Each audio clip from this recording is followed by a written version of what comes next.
मोहब्बत के 4 दर्जात है। एक मोहब्बत है आसारी जहाँ से इब्तिदा होती है, एक मोहब्बत है अफ़ाली, एक मोहब्बत है सिफाती और एक मोहब्बत है ज़ाती।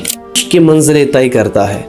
जब किसी से मोहब्बत होती है तो उसके आसार से मोहब्बत होती है, उसके गली कोचों से मोहब्बत होती है, उसके शहर से मोहब्बत होती है, पसंद नापसंद चीज़ों से मोहब्बत होती है। हम मदीने पाक के गली कोचों का जिक्र करते हैं, हम मदीने पाक का दरो देवार का जिक्र करते हैं, हमें मदीने पाक के कांटे भी गुलो गुलजार लगते हैं। मोहब्बत आसारी का मज़ाहिर है।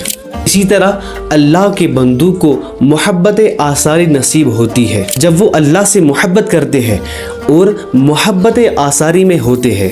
उनको सब्ज़ खेतों से मोहब्बत होती है कि उन खेतों में वो मौला का हुस्न देखते हैं।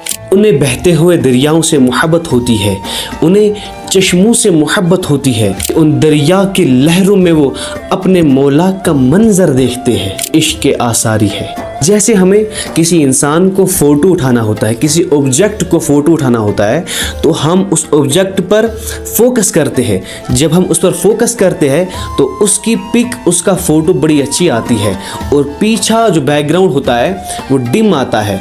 तो अगर हम सारे चीज़ों पर फोकस करें तो उस ऑब्जेक्ट का फ़ोटो वैसा बेहतरीन नहीं आएगा जैसा आना चाहिए, जैसे फोकस पर आएगा। ऐसे ही इश्क और मोहब्बत में फोकस करना पड़ता है, बाकी सारी चीज़ों को डिम करना होता है।